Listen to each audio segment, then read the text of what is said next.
3월 마지막 주리는 요한복음 3장 31절에서 36절의 말씀으로 요한복음 강해 시간을 갖습니다. 오늘은 예수 그리스도를 자랑하는 세례 요한처럼 이라는 제목으로 하나님 말씀 받도록 하겠습니다. 교회를 다니지 않는 사람에게 혹은 교회를 다닌다고 할지라도 교리나 이단에 대해서 배우지 못한 사람은 교회라는 이름만 있고 목사라는 호칭만 있으면 다 그 나물에 그 밥이라고 여기는 것을 보게 됩니다.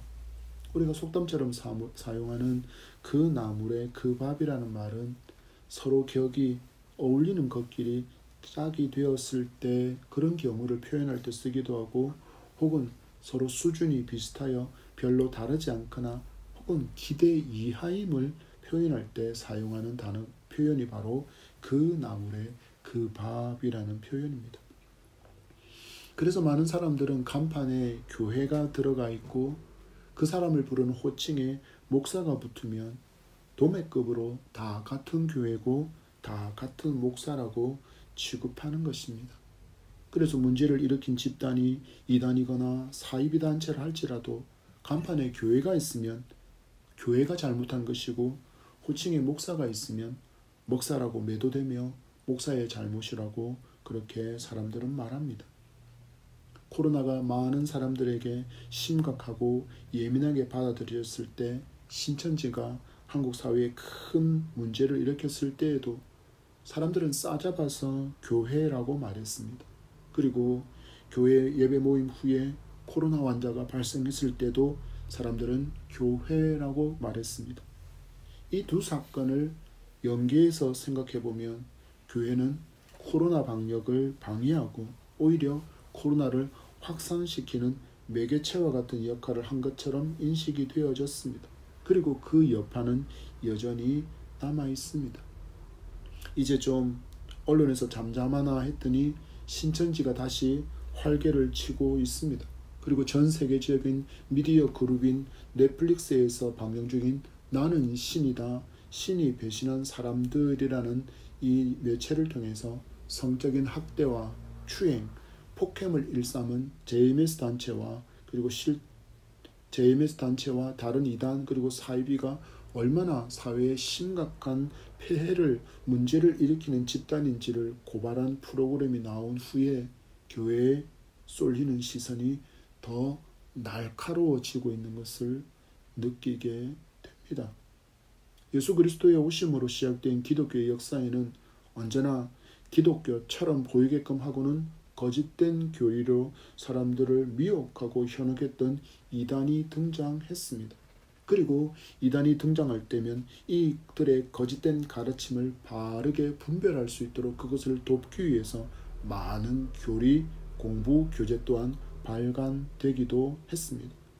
한마디로 우리는 이 시대가 마주한 이런 사건들, JMS나 혹은 이단단체의 발언과 많은 사람이 이 이단단체와 사이비에 넘어가는 그 모든 책임을 누구의 책임이라고 할 수 있을까요? 목회자의 책임이 가장 큽니다.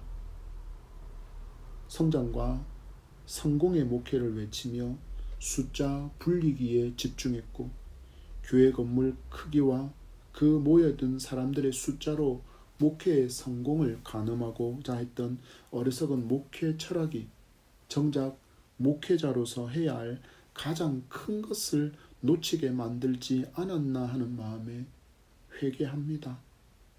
이단과 사이비에 넘어가는 사람은 다른 면에서 보면 말씀에 갈급한 사람이라고 할 수 있습니다. 기존 출석교회에서 말씀의 체험을 제대로 받지 못해서 그 체험을 받으려는 그 갈급함이 거짓되고 허탄한 집단으로 발길을 옮기게 했을 것이기 때문입니다. 그래서 목회자의 책임이라고 말씀드리는 것입니다. 목회자가 가르쳐야 할 진리를 가르치지 못한 그 책임은 절대로 부인할 수 없습니다. 이제라도 교회가 바른 진리를 가르치고 배우는 일에 최선을 다해야 할 것입니다. 그것이 너무나도 쉽게 이단과 사이비에 미혹되지 않게 하는 최전방의 방어선이 될 것이기 때문입니다. 오늘 주신 본문은 우리에게 예수 그리스도를 하늘로부터 오신 분이라고 소개합니다. 우리는 이 말씀을 중심으로 요한복음의 강해의 말씀을 들으며 말씀의 풍성한 은혜를 경험하는 복된 시간이 되기를 축복합니다. 주신 31절의 말씀입니다. 다 같이 시작. 위로부터 오시는 이는 만물 위에 계시고 땅에서 난 이는 땅에 속하여 땅에 속한 것을 말하느니라. 하늘로부터 오시는 이는 만물 위에 계시나니. 아멘. 세례 요한은 지난 시간에 그의 제자들에게 예수 그리스도를 자랑하는 모습을 보여주었습니다. 30절 말씀에 그는 흥하여야 하겠고 나는 쇠하여야 하리라. 이 말씀은 나는 이제 메시아의 오실 길을 예비하는 광야에서 외치는 소리로서의 사명을 마치고 마치 소리처럼 사라지게 될 것이니 내가 세상 죄를 지고 가는 하나님의 어린 양이라고 너희를 위해서 오신 구주라고 소개했던 바로 저 예수 그리스도를 따르라고 부탁하고 있는 것입니다. 우리는 사도들과 믿음의 선진들의 삶에서 발견하는 가장 중요한 핵심 메시지 하나를 꼽으라면 오직 예수 그리스도만을 자랑했다라는 것입니다. 세례 요한이 이어지는 예수 그리스도에 대한 자랑을 보십시오. 뭐라고 이야기합니까? 예수 그리스도를 위로부터 오시는 이 만물 위에 계신 분, 그리고 하늘로부터 오신 이라고 자랑하고 또한 소개하고 있습니다. 예수께서 하늘에서 오셨다, 위로부터 오셨다, 만물 위에 계신다라는 말은 어떤 의미일까요? 세례 요한은 자신과 예수 그리스도의 확연한 차이를 설명하려고 시작점을 하늘과 땅으로 나누어서 이야기하고 있는 것입니다. 세례 요한은 소개하기를 나는 땅에 속한 자다, 그리고 예수 그리스도는 하늘로부터 시작된 분이다 라고 말씀하고 있는 것입니다. 무슨 말일까요? 세례 요한은 자신을 향하여서 나는 여전히 죄의 영향력 아래에 놓인 이 땅에서 태어난 죄인이라는 사실을 고백하는 것이고, 예수 그리스도는 역시 이 땅에 인간의 몸으로 오셨기는 하였지만 원래는 죄가 없으신 그 분이라는 것을 알려주시기 위해서 그는 하늘에 위에 계신 분, 만물 위에 계신 분이라고 표현하고 있는 것입니다. 여기에 대해서 예수께서 갖고 계신 그 권세를 표현하기 위해서 만물 위에 계신 분으로 예수 그리스도를 소개합니다. 세례 요한은 이 말씀을 표현하려고 현재형을 사용하는데, 이것은 예수께서 지금 만물의 통치자이심을 선포하고 있는 것입니다. 여러분, 세례 요한이 지금 그의 제자들에게 예수 그리스도를 자랑하는 것처럼 우리에게 계신 구주는 오직 예수 그리스도밖에 없습니다. 이 진리를 꼭 붙들고 신앙생활 하시기 바랍니다. 그래야 분별할 수 있습니다. 말씀을 주목해 보십시오. 예수 그리스도는 하늘에서부터 오신 분이기에 죄가 없습니다. 그렇기에 예수 그리스도가 인류의 대표로 십자가에서 죽으셨을 때 그 죽음을, 죄의 저주를 모두 탕감할 수 있는 대속의 죽음으로 하나님께서 인정해 주신 것입니다. 그래서 예수 그리스도를 믿을 때 우리는 죄의 저주에서 벗어날 수 있고 하나님의 진노를 우리는 벗어날 수 있다라는 것입니다. 기억하십시오. 인류에게 주신 구원의 이름은 오직 예수 그리스도밖에 없습니다. 지금도 많은 사람이 구원의 이름 예수를 전하지만 예수의 이름을 듣고 하나님께로 돌아와 저주를 해결받는 사람은 많지 않습니다. 지금 시대도 이렇지만 심지어 메시아이신 예수께서 눈앞에서 걸어 다니시고 그의 음성을 친히 들을 수 있었고 그가 행하시는 모든 것을 눈으로 보고 경험했던 그 사람들까지도 이 예수 그리스도의 복음을 거부하고 예수를 거부하고 있었다라는 것입니다. 3장 31절의 말씀을 보십시오. 그가 친히 보고 들은 것을 증언하되 그의 증언을 받는 자가 없도다. 아멘. 뭐라고 이야기합니까?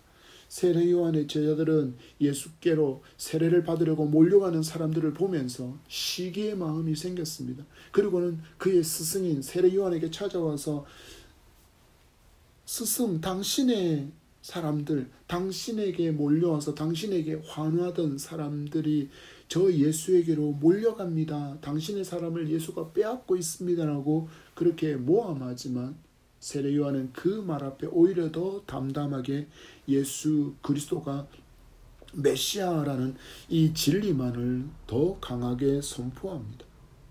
하늘로부터 오신 예수 그리스도는 이 땅에서 하늘에서 친히 보고 들은 것을 증언하셨다라고 이야기합니다. 이 무엇을 이야기할까요? 바로 성부 하나님의 모든 뜻과 계획은 삼위일체 하나님이신 성자 하나님과 성령 하나님께서 알 수 있는 일이라는 것입니다. 이를 통해서 세례 요한은 은연중에 예수 그리스도께서 바로 창조의 하나님이라, 창조주 하나님이라는 사실을 알려주고 있는 것입니다. 그래서 하늘에서 확실하게 경험되어진 그것을 말씀하시는 것을 강조하려고 보고 들은 경험을 가진 분이라고 예수 그리스도를 표현하고 있습니다. 하늘에서부터 이 땅에 하나님의 구속사역을 성취하려고 오신 예수 그리스도는 그곳에서 보고 들은 성부 하나님의 뜻을 증거했지만 사람들의 반응이 어떠했다고 기록합니까? 증언을 받지 않았다라고 이야기합니다. 믿지 않았다라는 것입니다. 수많은 사람이 나사렛에서 온 젊은 선지자의 그 가르침과 행하는 이적과 기적의 소문에 열광했지만 정작 하나님께서 보내신 대속의 어린 양으로 믿지 않았다라는 것입니다. 마치 군중 심리처럼 사람들이 막 몰려가니까 우르르 그들도 몰려간 것입니다. 왜 가는지도 모르고 왜 사람들이 달려갔는지도 모른 채 그냥 사람들이 우르르 달려가니 그냥 달려갔다라는 것입니다. 얼마 전에 일본에서 이런 실험을 한 적이 있습니다. 횡단보도를 건너는 두 사람이 동시에 같은 방향을 바라보며 신기한 표정을 지을 때 사람들이 어떻게 반응하는가를 보는 그런 실험이었습니다. 실험이 시작되었고 길을 건너가는 많은 사람이 갑자기 두 사람이 동시에 같은 방향으로 신기한 표정을 지으면서 바라보니 두 사람의 시선이 향하는 곳으로 모든 사람의 눈길이 이렇게 돌아가는 모습을 볼 수 있었습니다. 이런 모습은 우리 사회에서도 얼마든지 마치 드라마와 영화처럼 연출될 수 있다라는 것입니다. 정말 많은 사람이 조작되고 연출된 것을 진실인가 하고는 확인도 하지 않고 사람들이 몰려가니 뭔가 맞겠지, 어떤 일이 있겠지, 뭔가 여기에 있겠지 하면서 쫓아간다라는 것입니다. 바로 이단들이 사용하는 전략 중에 하나가 이런 것입니다. 신천지 단체로 하나님의 교회라는 곳으로 이단 단체로 몰려가는 인원이 얼마나 많습니까? 기존의 작은 교회랑은 그 수가 비교도 안 될 만큼 많습니다. 그러면 이 모습을 보는 주변의 사람들은 어떻게 인식할까요? 이 이단 단체가 뭔가 더 있는 것처럼 여길 수밖에 없습니다. 그러나 기억하시기 바랍니다. 모여있는 사람의 숫자가 진실을 의미하지는 않습니다. 이 시대는 숫자와 크기로 능력을 정의합니다. 그래서 크고 비싼 집, 비싼 차, 비싼 옷을 입고 다니면 괜찮게 사는 사람, 능력 있는 사람이라고 말합니다. 사기치고 도둑질하고도 얼마든지 이렇게 살 수 있습니다. 얼마 전에 가상화폐를 이용해서 사기치고 1,000억 원 이상의 돈을 횡령한 한 권모 씨라는 사람이 외국으로 도망해서 호의호식하면서 살다가 위조 요건으로 유럽에서 두바이로 이동하려다가 체포되었습니다. 권모 씨는 그의 이름과 함께 다니면서 사기하고 횡령한 1,000억 원이 넘는 돈으로 한국의 부자로 살았습니다. 괜찮은 사람인가요? 능력의 사람인가요? 아닙니다, 여러분. 겉으로 비싼 호텔에서 자고 비싼 차를 타고 명품을 걸치고 호의호식한다고 해도 이 사람의 실체는 사기꾼이고 범죄자일 뿐입니다. 숫자와 크기에 속지 않는 여러분이기를 바랍니다. 마지막 시대에 미혹하는 하나의 방법이기 때문입니다. 대중이 가지는 관심의 크기가 진리를 구분할 수 있는 방법이 될 수는 없습니다. 진리는 오직 하나님의 말씀뿐입니다. 바른 진리를 말씀 그대로 전하는 교회가 건강한 교회이고 이 시대의 파수꾼입니다. 그리고 말씀을 들을 때 말씀이 보여주지 않는 것을 상상력을 동원해서 마치 사실인 것처럼 하나님께서 신비한 감동으로 깨닫게 해 주셨다라고 말하는 그들의 입 또한 조심해서 듣기를 바랍니다. 그래서 우리는 누군가의 메시지가 진실인지를 알기 위해서 오직 하나님의 말씀으로만 그것을 분별할 힘을 길러야 하는 것입니다. 33절의 말씀입니다. 그의 정언을 받는 자는 하나님이 참되시다는 것을 인쳤느니라. 아멘. 하늘로부터 오신 예수 그리스도의 말씀을 받는 자가 반드시 고백해야 될 신앙의 고백이 있다라는 것입니다. 그것이 무엇입니까? 바로 하나님이 참되시다라고 고백하는 것입니다. 이것을 뒤에서부터 이렇게 순서적으로 뒤에서부터 살펴보면 하나님이 참되시다는 것을 인정하는 사람이라면 예수 그리스도와 예수 그리스도가 하시는 말씀이 진리라는 사실을 믿어야 한다라는 것입니다. 예수 그리스도를 자신의 메시아로 믿지 않고 예수 그리스도의 말씀을 하나님으로 받았다 하시는 말씀이라는 사실을 믿지 않는다면 하나님이 참되시다라고 말하는 그 고백 또한 위선의 거짓된 고백이 된다라는 것입니다.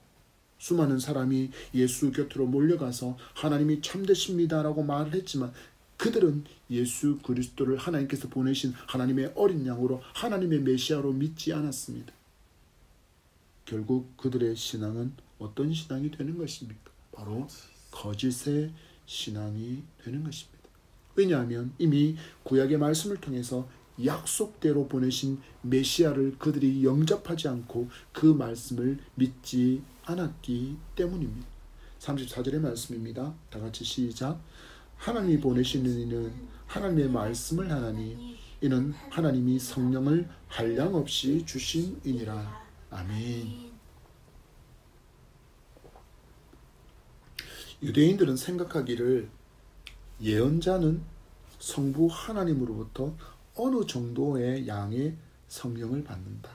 그러니까 강력한 성령의 역사가 아니라 어느 정도 성령의 역사를 받아야 예언자는 예언할 수 있다라고 여겼습니다. 그런데 오늘 말씀의 표현을 보십시오. 예수께는 성령이 어떻다고요? 한량없이 부어졌다라고 말씀합니다. 이것은 바로 특별히 선택된 자에게 부어주시는 성령의 역사를 말씀하고 있는 것입니다. 요한이 이렇게 성령의 역사를 표현하는 것은 당시 유대인들이 가지고 있었던 성령의 기능에 대한 이해가 있었기 때문입니다. 유대인들은 성령의 기능을 이렇게 생각했습니다. 하나님의 진리를 사람들에게 제시하는 역할을 성령의 기능이라고 이야기했고, 또 하나는 진리가 사람에게 나타날 때 그 진리를 알고 이해할 수 있게 해주는 것이 바로 성령의 기능이었다라는 것입니다. 이를 통해서 요한은 예수께서는 지금 하나님의 뜻을 분명히 알고 성령의 능력 가운데 말씀을 전하고 있다라는 것을 강조하는 것입니다. 그래서 예수 그리스도의 말씀을 살펴보면 너무나도 담백합니다. 군더더기가 없이 너무나도 담백한 말씀을 들려주십니다. 그 상황에 너무나도 잘 맞는 비유를 말씀하시고 사물과 환경을 이용하셔서 사람들의 이해를 너무나도 잘 도와주셨습니다. 이런 양의 비유, 잃어버린 2 드라크마 그리고 진주를 팔고 사는 그 장사치의 이야기, 천국을 비유하실 때도 그렇게 너무나도 쉽게 이해할 수 있는 그 내용들로 그들을 도와주셨다는 것입니다. 여기에 누가 계셨다고요? 바로 성령의 한량없는 부으심이 있었다라는 것입니다. 우리는 대화하면서 적절한 단어나 혹은 표정, 제스처를 섞어서 자신의 뜻을 전하려고 많이 노력하지만 우리의 말이 다른 사람에게 오해를 불러일으키는 경우가 너무 많습니다.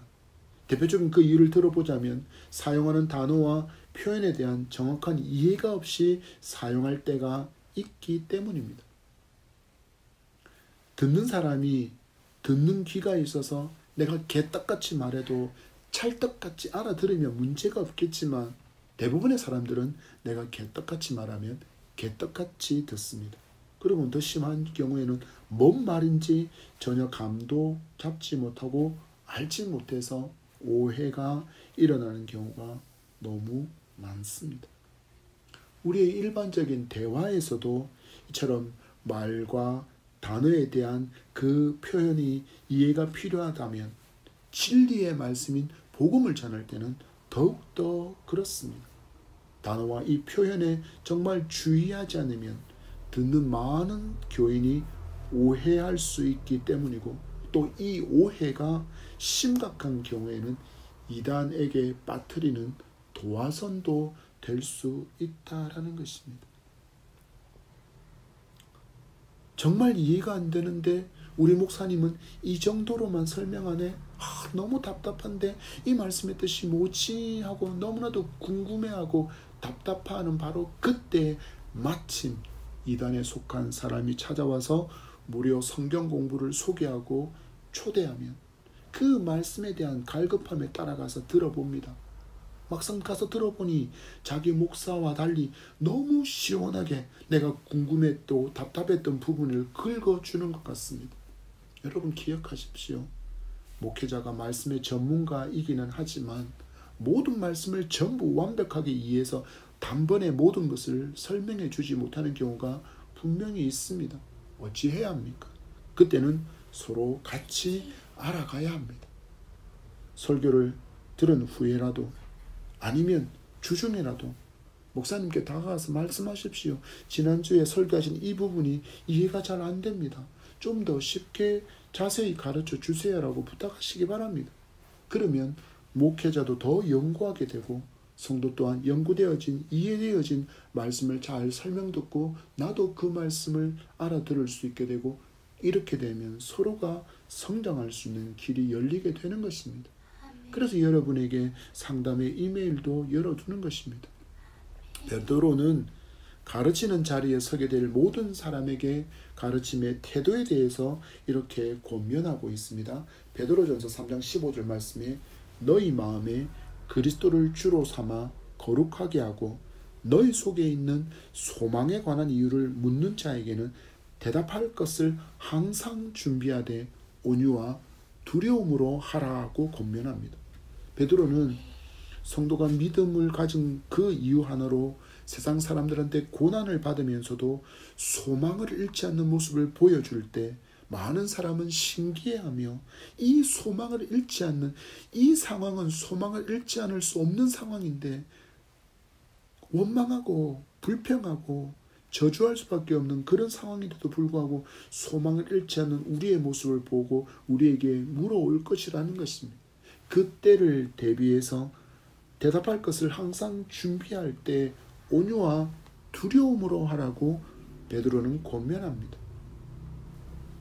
잘 가르쳐 주려면 가르칠 그것에 대해서 능통해야 합니다. 잘 알고 잘 이해한 것이라야 잘 설명해 줄 수 있기 때문입니다. 그리고 그것도 모르냐 하고 핀잔하지 말라라는 것입니다. 그래서 뭐라고 이야기합니까?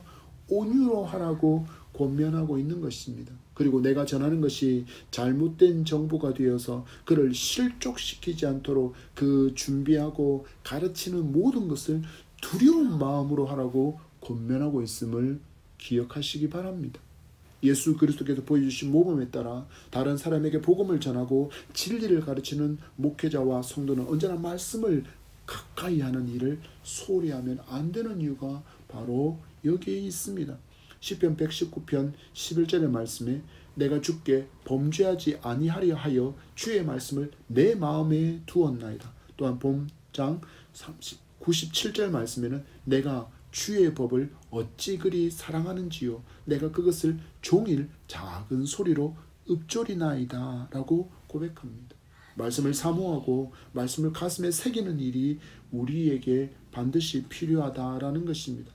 말씀을 제대로 이해하기 위해서 애쓰고 수고하는 저와 여러분이 되기를 축복합니다. 그러면 먼저 나 자신이 이단과 사이비의 그릇된 가르침과 교훈을 바르게 분별할 수 있는 힘을 얻을 수 있습니다. 그리고 우리에게 예수 그리스도를 알지 못해서 저주의 인생을 살아가는 그 사람들과 이단과 사이비에 빠진 그들을 건져내야 할 무한한 책임이 주어진 사람이기에 우리는 말씀을 가까이 하는 말씀의 사람이 되어야 한다는 사실들을 잊지 마시기 바랍니다.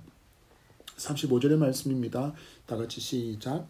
아버지께서 아들을 사랑하사 만물을 다 그의 손에 주셨으니. 아멘. 31절의 말씀과 같이 비슷한 말씀을 다시 한번 더 반복적으로 설명하는데 하나의 내용이 더 첨가되어 있습니다.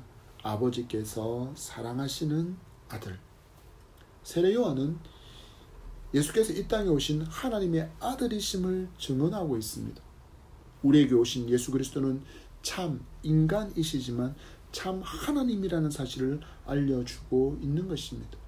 초대교회 이후 많은 이단이 등장했습니다. 그들 중 어떤 이들은 예수 그리스도의 하나님 되심은 인정하지 않고 예수 그리스도의 사람됨만을 인정하는 사람들이 많았습니다. 곧 예수 그리스도의 인성은 인정하지만 예수 그리스도의 신성은 부인하는 사람이 너무나도 많았습니다.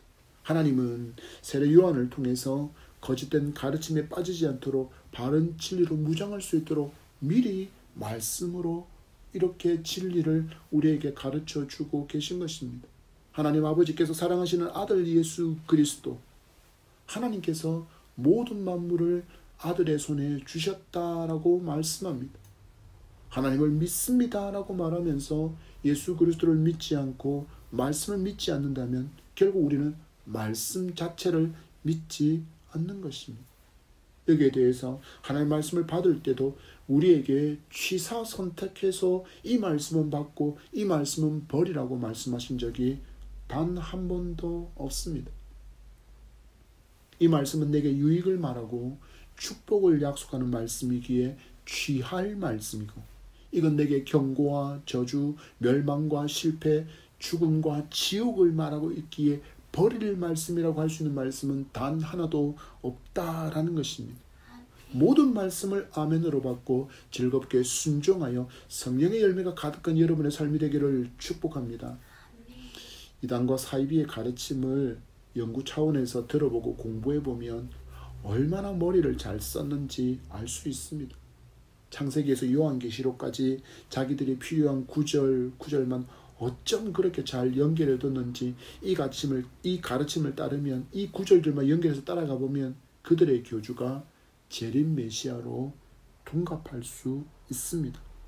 그런데 그들은 자신들의